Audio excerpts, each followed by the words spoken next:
سڵاوی کامەران حاجی عومەر و هاوکارانم لە بەرنامەی چ باسەتان لێبێت. ئەم جارە بە دوواداچوون بۆ کێشەیەکی گرنگی هاوڵاتیان دەکەین.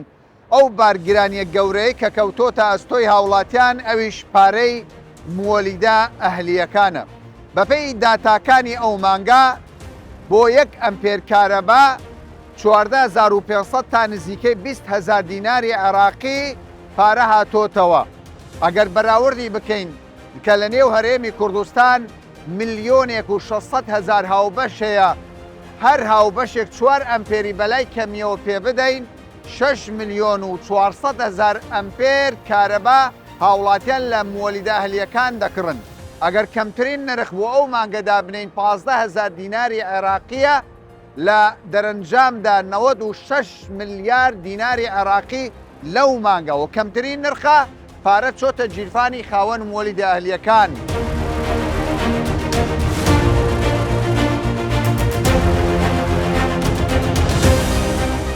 ئێستا من لە گەڕەکێکی ملی شاری هەولێرم، یعنی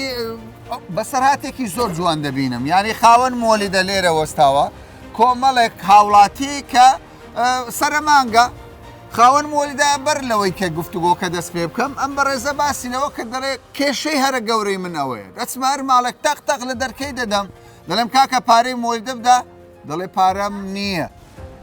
چەند جارێک دەچم بۆ ئەوەی پارەیان لێوەگرم. ڕاستان بەڕ ڕاستە بەرێ بەشی زۆریان پارەیان زۆری لێرەیە و زۆریش پێ ئاگادار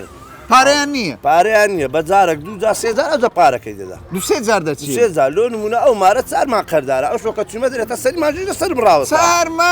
مانگ بڕۆ دەتانێ دەرکەی بدەیت قەتعیش نەکردی قەتعم نەکردی لێ قەتع ناکەم سەرمایە گونا ئەمداری هوردیە کولی قەتع چەند ئەمپێری ڕاکێشە 3 ئەمپێری ڕاکێشە پارە 3 ئەمپێری پێ نادرێ 3 ئەمپێری پێ ئەرە بەخوا دەرە وەزعم خراپە و مانگی لەسەر بڕاوە چەند هاتەوە بۆ ئەو گەڕەکە ملیە 13,000 ئەمپێر 13,000 بەرێ 13,000 هەرزانترین نرخەوە هەرزانترین نرخە هەتا 90 یورۆیە ئیمە هەرزانترین نرخ 13,000 بە چەند کاتژمێرتان داوە؟ تقریبا 280 کاتژمێرمان داوە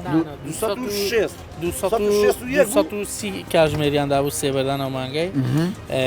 هەتا 330 کاتژمێریشی تێدا بوو هەولێر تێدا بوو. تۆ دانیشتوی ئەو گەڕەکەی لەگەر پارەی مووەلیدەی چۆنی خەڵکێک پارەکەی پێ نادێت؟ وەزعەکە زۆر خراپە ئێستا بەڕاستی زۆر خەڵک مەسەڵەن پارەی نەبداتە مووەلیدەی نییە پارەکە زۆرە زۆر کارەبایەکەم پارەکە زۆریشە پێمەستامە دەبی ئەو مانگەی 70,000 بدەم 70 بەرێ باشەمە بۆ ژیانە تەسیر لێ دەکات داهاتت بەڕاستی بۆ داهاتی لۆ ژیان لەمش تاسیری هەیە چەندبی باشە بەڵێ بەڕێ ئەمپێری 5,000 بەسە 5,000 بەسە ئاخۆتیە لەوە زیاتر لەوە زیاتر بەڕاستی خەڵکە پێ ناسێت و بەڕاستی ینی خەڵک بخۆی ئێستا بێ ئیشکارە کاسبی نییە پارەت داوە تۆ ئێستا؟ بەرێ پارەم داوە 70,000 داوە 70,000 باشە ئەتو باست لەوە کرد گوت وەڵام پارەی مووەلیدەم پێ نادێت. آره والله ئێستا 4 مانگ قەردارم معدا 1,500,000 قەتکی دەلۆ کرێخانی و کرێ کارەبای مووەلیدەی و چیش دەکەیت؟ وڵی هیچ ناکەم بێئیشم یعنی کرێکاری ناکەی؟ کرێکاری هەکە هەبیتن دەکەم ئەگەر نەشبیتن ناکەم. ئێستا 4 مانگی پارەی مووەلیدە قەرز 4 مانگ پارەی مووەلیدە قەرزارم 2 مانگ کرێخانی قەرزارم نیتت بدەیت؟ نا والله باشە داواکاری چای پارەی حکومی دەدەی کارەبای؟ نا والله پارەی حکومیش 500,000 قەردارم ئەوش قەرزار ئەوش قەرزارم ئاو پارەی ئاوش قەرزارم هیچم لێ کرێی قەرزاری آره والله پارەی ئاو هەموو بەس پێم برێ بە خۆت تەمبەڵی ئیش ناکەیان نا والله ئیشم دەست ناکەوێتن ینی زۆر شەک دەزانی بەخۆم ئەمن کارەبای دەزانم چاکەمەوە ئیشی دایرەشی دەکەم بەس ئەوشی چەند ئەمپێرت ڕاکێشاوە؟ 3 ئەمپێرمێ 4 مانگا 3 ئەمپێر ڕاکێشاوە پارەت پێ نادێت. ئەتوو لەگەر پارەی مووەلیدەی چۆنی؟ والله كاكا بعام خلك خرافة أمبير يعني 5,000 يعني باشا عيبين يا يستعي براس بيبرم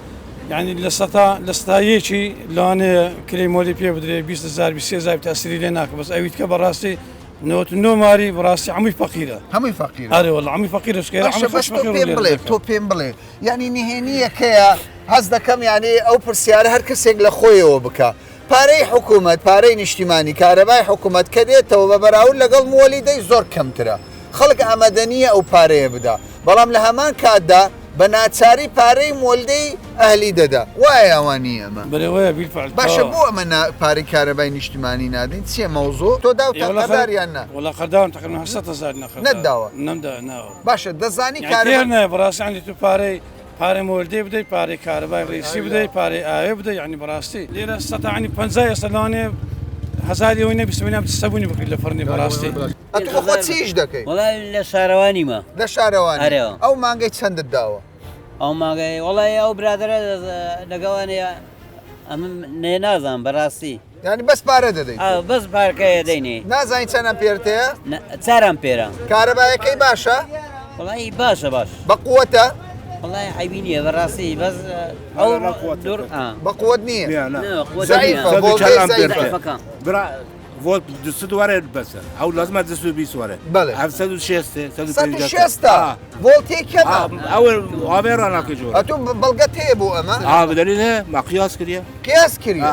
160 160 حتى 135 ده خلاص ئەمە کێشەیەکی دیکەی هاوڵاتیانە سەبارەت بە مۆلدە هەلیەکان کە دەڵێ ڤۆڵتیە زەعیفە چییە کامەران بەنسبەت ڤۆڵتی هاوڵاتی لە سەف سوولەکەی کە وەردەگری ژمارەی ئەنجومەنی محافەزەی لەسرە لێژنەی لەسرە دەتوانی پەیوەندیمان پێ بکە پێداچنەوەی لەگە دەکەین ڤۆڵتیەکەی زەعیفیتن بە ماوەی 24 کاتژمێری پێی چا دەکەین ئەو دەڵێن ڤۆڵتی زەعیفە کامەراوەرە تەماشاکە مۆلدە دۆ پێ دەکەم زانە ڤۆڵتیە زەعیفە یان بەنسبەت ئەو پارەش هاوڵاتی دەرێ 5000 ڕاستە منیش پێم خۆشە وڵای 4000 فڕکەمەوە نەک 5000 نار چار بیتن بەس گازەکە کە گازەکە دەکڕی بەگران دەکڕی کابرا ناتوانانی بەو پارە یعنی ئەیوە دەگری 90 لۆ گازیە پارەی مۆلی لە سەدا چەندی دانیشتوانی ئەو گەڕگە دەتوانن پارەی مۆلیدە بدەن یعنی ئەوجو خاوە مۆلەکان دەزانی بەنسبەت چەندی دەتوانن بەخوای سەتان بیستی دەتوانی بەیەک جاری پارەکەی بدا بڕۆ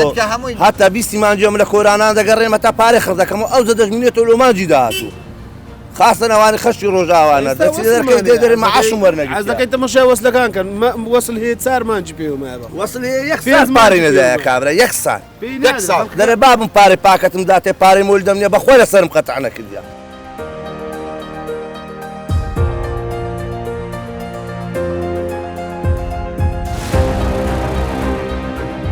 کێشەی مۆلی داهلیەکان ینی کێشەی یەکجار گەورەیە باوەڕ بکەن ینی لە مانگێکدا چەند جارێک تەلەفۆنم بۆ دەکرێ هاوڵاتی دەڵێ کاکە مۆلیدەکەمان تاخیر کارەبا پێ دەکات و هیچتر دەڵێ کاکە بەخوا لەگەڵ دەنگەکەی ئیزعاج بوون یەک دەڵێ وڵا ژینگە ناپارێزە دووکەڵەکەی هەموو دێتە ماڵمان خاوەن مۆلیدە هەر حیسابیشمان لۆ ناکات ئەرێ بەڕاست دەنگۆیەک هەیە لە ناو خەڵک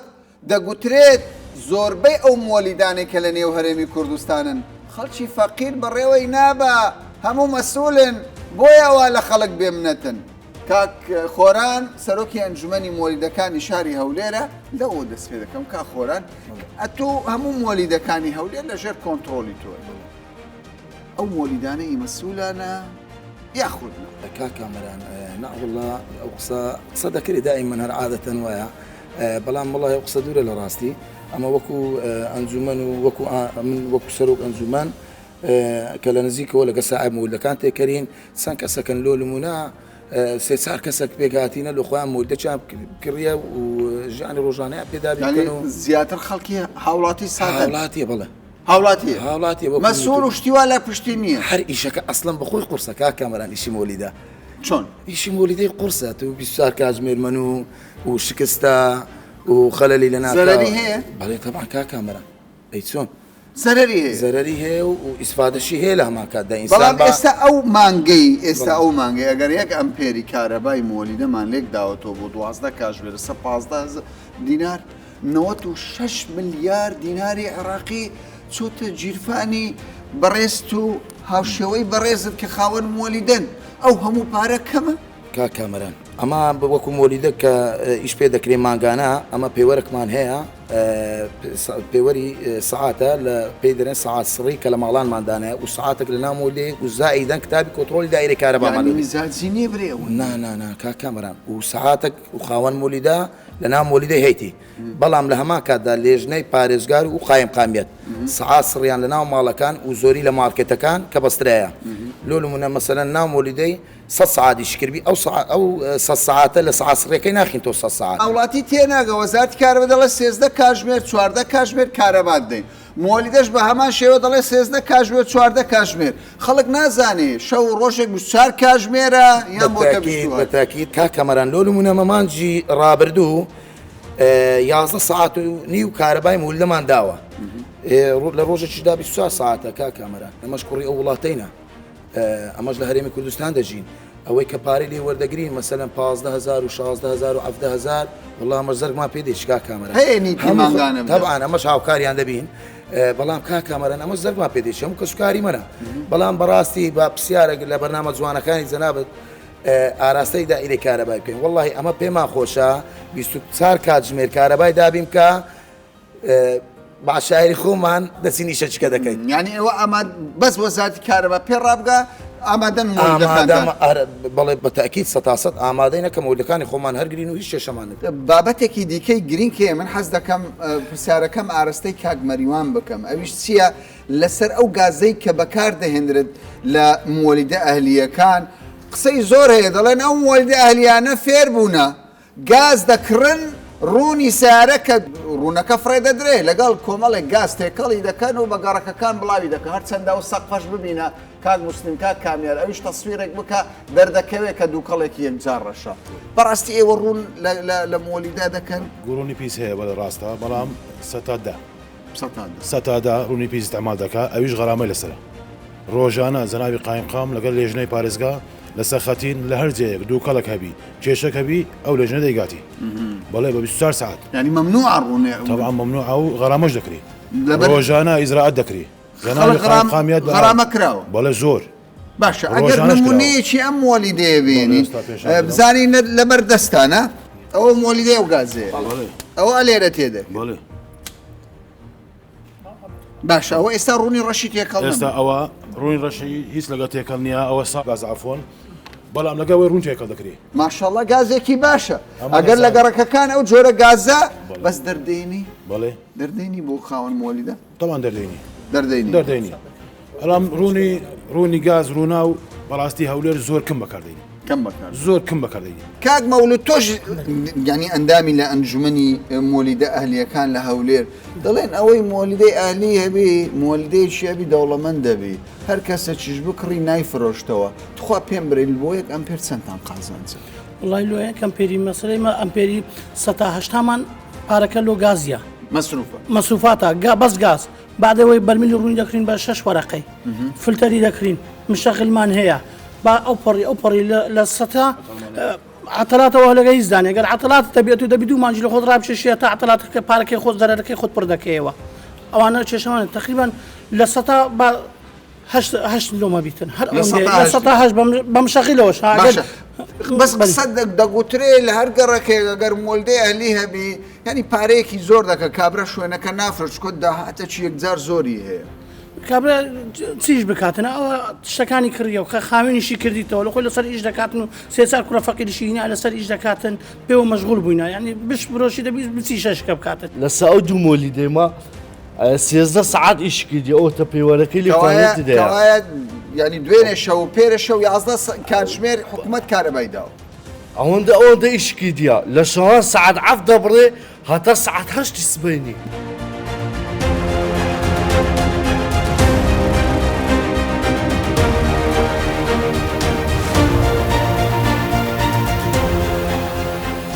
من ئێستا لە شەقامی سەرەکی زاخۆم یەکێک لە شەقامە سەرەکیەکانی بازرگانی کە بەشێکی زۆر لە هاوڵاتیان ئێستا لێرە کۆبوونەتەوە هەر کە باسی پارەی مۆلیدەم کرد بەشێکی زۆر لەو هاوڵاتیانە گلەییان هەبوو گوتیان جیاوازی دەکرێت بۆچی دەبی لە زاخۆ کارەبایی مۆلیدە بەم شێوەیە بی ئەوەی کە خەڵک گلەیی لێ دەکات زێدەترسیە من ئێستا قسەیان لەگەڵ دەکەم بەڵام بەر لەوەی ئەوان ئەو قسەیە بکەن حەز دەکەم بەرچاوڕوونی بدەم بە بەرپرسان دەگوترێت لێرە خاوەن مۆلیدەکان ینی دەستڕۆیشتون بە کەیفی خۆیان کارەبا دەدەن چۆن ئەتا چەند ئەمە ڕاستە؟ زۆخ و سادە سات ڕاستە ئەف مۆلیدێل زۆخ و هەمید بەرپرسۆن وڵە هەمید وۆنانن لۆکە بە زۆخ و تجاریە سیکێدا باشە وەختی سعرت ئید گەلیۆ مۆلی حسابە نوکە مۆلی مۆلیدە 24 ساعتیە فێگاویل فێرێ 4 ساعات و 5 ساعات مع موتوري هالكتي حسابه مولي نفسي نرخى نفسي امنوكا شاشي بازار قابوت تبت والدهي قابوت تبت حميم مسؤولون كفش البوخه حميم مسؤولون حميم مسؤولون وانا حديقي عالم بش نوفدو خورك مولدايت دو سي مولكو مولداي داينو دي بر برسونا وكيف وخبرت وارجع بس دبيشن كاكا او باري هندنين تا مسؤول او كار بكات بزنس زي بكات بعد شو حمي مسؤولة يعني قازان جيبي زيادة هنا موسيو مازن يو بتجيك تخوت زوخو زوي شونا حجكو بخدون هل كيف أخوة باشا بس جارك نونري وا خلقي يعني كاسب شنو دف قايم قام بيجن كاكا وكيشه خودي شون قايم مقامي او خفتنهم شغورك نوچن او خفتنو خالكم شغورك نوچن از بيجم تا زوي شونا خولو فقير نينا بوري يعوم بدت يوم مولداي بدت هذا حمي فقير نينا نروتبه شن أبريته مخوان والله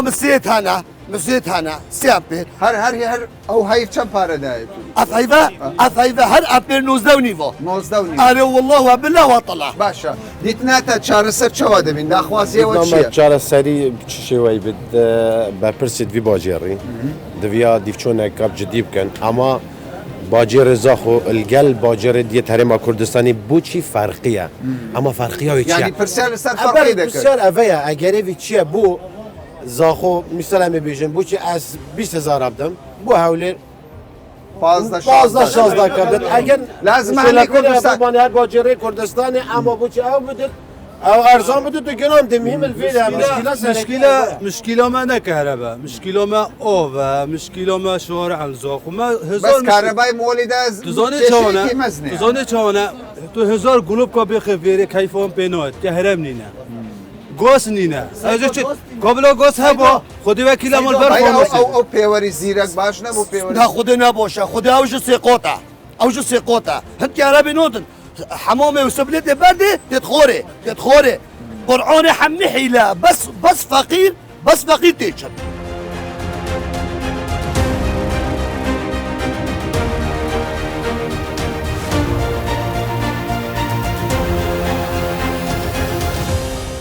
تو بيجم لسه باري كهرباء مولده يعني باش دينا دبيش والله زياده بولو حرام حرامه والله حرام جبر شو حرامه شو بول 6 سنين نا كهرباء نا سوبر شولكت نا حمام شولكت نا تشك شولكت بس هم رونا هي اما فانوس تريتلا شوي نو كان كاري او بار بده چن امپيري ته والله زي قال خدا گيلا بسروج الفيري عدد بده پاروي پاري شوانش نه وردگره بله واسانه حقي كهرباء شب و روشش مستيني شو روش چن امپيري ته است یم 3 امپيرن او حيف چن پار داينه به هر امپير 19500 يعني 3 امپير بي 58 وني برام او مشكله كهرباء موتور براستی يعني مشكله کی گوره لهولر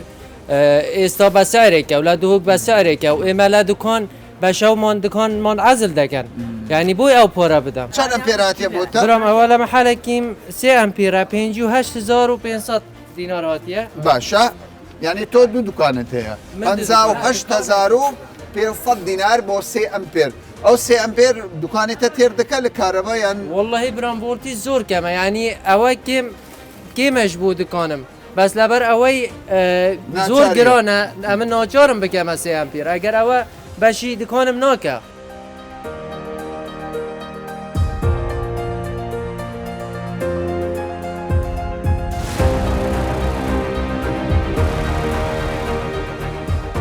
کەوایە ئێستا کاژمێر 1.5 خولەکە 802 میگاوات کارەبا لە وێزگەیە بەرهەم دەهێنرێ بۆ شاری هەولێر. سیرکەن بەڕێزان من ئێستا لە بەشی کۆنتترۆلم لێرە لەم وێزگەیە ئەو کارەبایی بەرهەم دەهێنرێت. لە هەولێر 2100 مۆلیدە زیاتر کەمتر مۆلیدە هەیە بەس تەنها لەم وێزگەیەدا ئەو کارەبایی بەرهەم دەهێنرێ بەقەت هەموو مۆلیدە ئەهلیەکانی هەولێرە. لە کاتێکیشدا سیرکەن بەڕێزانم لە دەرەوەش کە بینیتان بەر لێ ئێستا کە هەندێک وێنەمان خستە ڕوو ژینگەکەش پاکە ئەو هەموو ژینگە پیسە کە مۆلیدانە ژینگەی هەولێر و شارەکانی کوردستان پیس دەکا بەڕاستی ئەمە کارەساتە بەدەر لەوەی کە قازانجێکی مادی لە ڕووی سروشتیشەوە وێزگە ئەهلیەکان وێزگەکانی حکومی سوودێکی زۆریان هەیە دەزانی بۆ 1 ئەمپێر کارەبا جیاوازی نرخی 1 ئەمپێر کارەبا لەگەڵ مۆلیدەی ئەهلی چییە؟ لەگەڵ ئەم بەڕێزانە گفتوگۆم کرد 1 ئەمپێری حکوومەت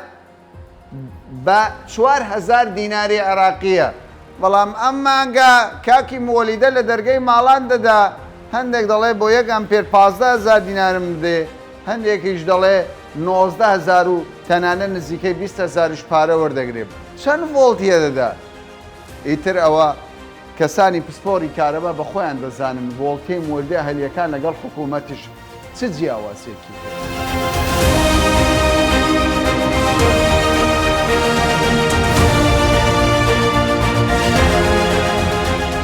کاک پێشڕۆ پێم بڵێ بە جددی کێشەی کارەبا لە هەرێمی کوردستان بۆ چارەسەر نابی ئێستا بۆچی ئەوەندە بەرهەمهێنانی کارەبا هەیە؟ دیارە گرفتی بوونی کارەبا پەیوەستە بە بۆ برە بەرهەمە کارەبایی کە ئەخرێتە ناوتۆری کارەبای نیشتیمانی لە هەرێمی کوردستان. ئەمە بە پێی دیزین ئەتوانین 7,000 مێگاوات کارەبا بەرهەمێن، بەڵام کێشەی سەرچیمان کەمی سوتەمەنیە. نەبوونی و کەمی سوتەمەنیە، نەبوونی بۆ ئەو بڕێ کە بتوانین بەرهەمی بینین 1000 مێگاوات کارەبا دەتوانین بەرهەم بینین. وێزگەکانمان ئامادە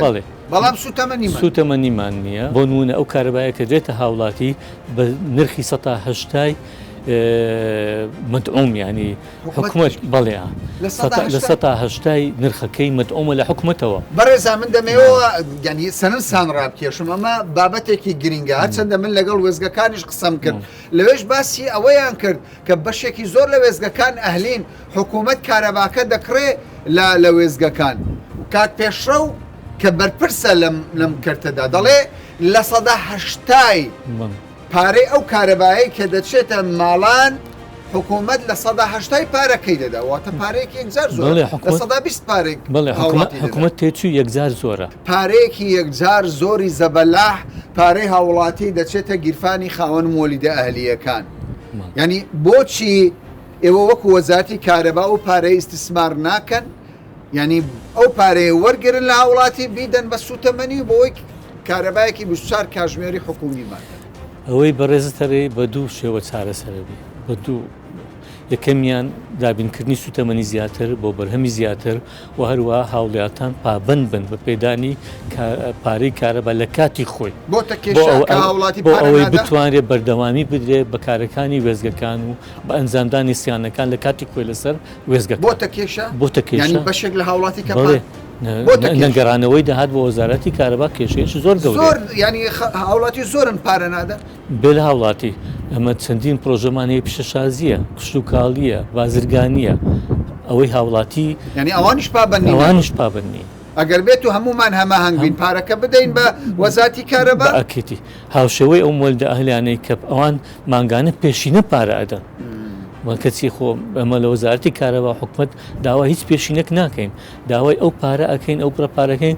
لە ئەو کارەبایی کە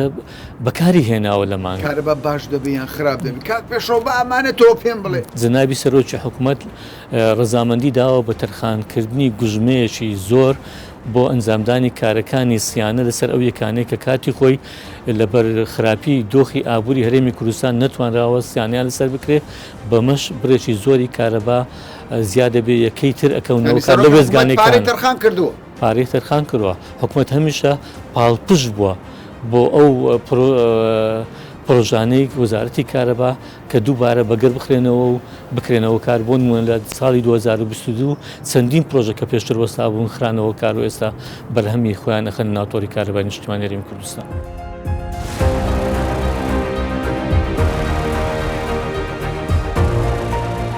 ئەگەر لە ڕابردوودا کەموکوڕی هەبێت لە وەزارەتی کارەبا بۆ چارەسەرکردنی کێشەی کارەبا، بەڵام لەو پرۆژەی ئێستا کە ملی ئامادەم دەبینین ئەوەیە پرۆژەیەکی جوان ژینگە پارێز بەرەمهێنانی کارەبایەکی هەرزان، بەڵام هەر لەو پرۆژەیەدا سیرکەن بڕێزانم بە دەیان سپلیت کە ماڵی خەڵکی کوردستان و وەزارەتی کارەبای وێران کردووە. کارەبایەکی زۆر دەبات، بەرهەمێکی زۆرمان هەیە، بەڵام خەرجیەکی زۆری کارەبا لە نێو هەرێمی کوردستان هەیە. چارەسەر چییە؟ چارەسەر ئەوەیە دەبێ هەمومان هۆشیار بین، دەست بە سامانی گشتی بە تایبەت کارەبا بگرین، بە پێچەوانەوە هەرچەند وێزگەی کارەبا بەرهەمهێنانی کارەبا زیاتر ببێ کارەبا بەشی هاوڵاتیانی هەرێمی کوردستان ناکات. چارەسەر دەستگرتنە. بە هیواین لە داهاتوودا ئەم کێشەیە بە تەواوەتی چارەسەر ببێت. تا باسێکی دیکە و بابەتێکی دیکە هەمیشە کامەران بن و ماڵەکانتان ڕوون.